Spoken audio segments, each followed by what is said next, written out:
The economy can't shut down the economy has to continue. And that's what the Ministry of Economic Growth and Job Creation accomplished in 2020.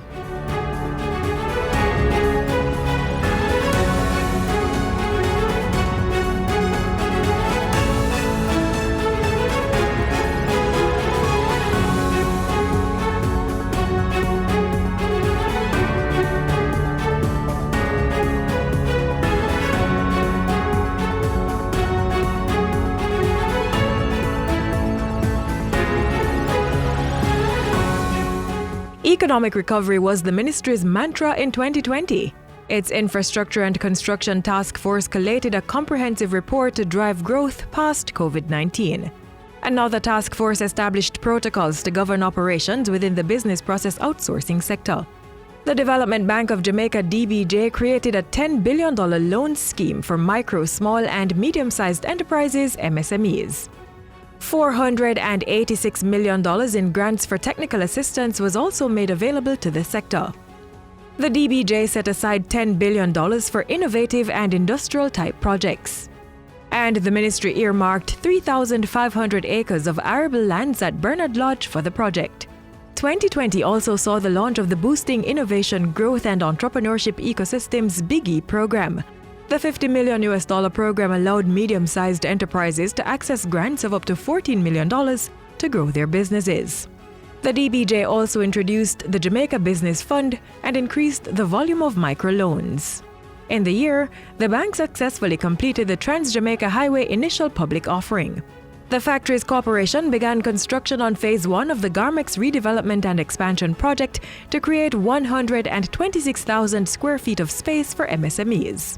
And work continued at the Nagohead Tech Park and the Portmore Informatics Park. The Jamaica Development Application Portal, aimed at increasing efficiency, was piloted at a number of agencies in the year. So too was the National Spatial Planning Information Technology Platform. In 2020, the National Land Agency launched the newest version of the Jamaica Property Sales JAMPROP application. It received a $100,000 donation to buy equipment for its cadastral mapping and land registration.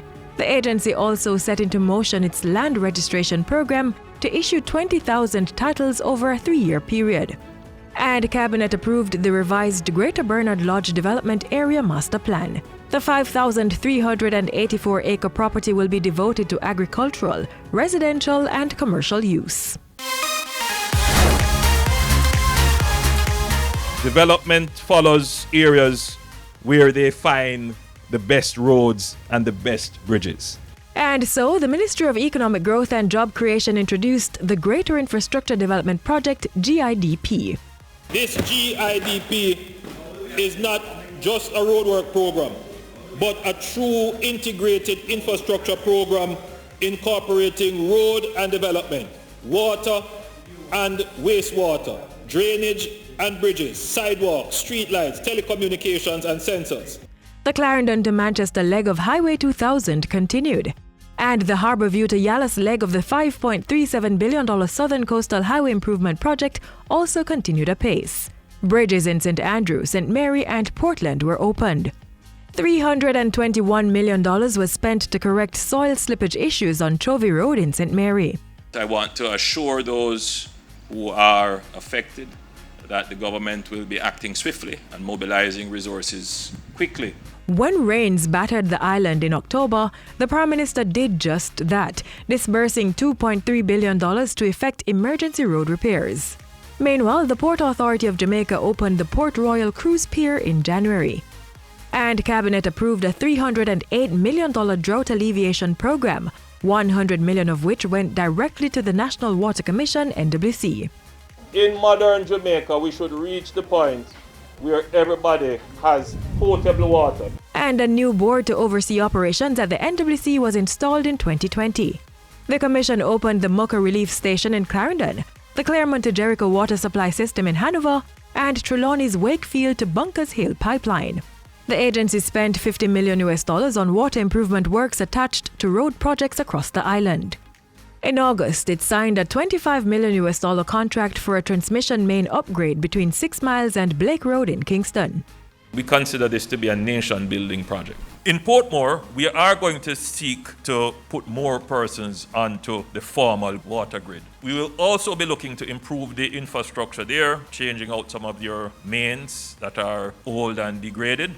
You have a very sympathetic and understanding government. There is no need to steal water. If you come to the NWC and say, I want to regularize, we will find a way to regularize. We'll find a way to ensure that you can pay according to your means. The Ministry of Economic Growth and Job Creation looked ahead and ensured that Jamaica's economy was sustained. We will, as a country, recover stronger.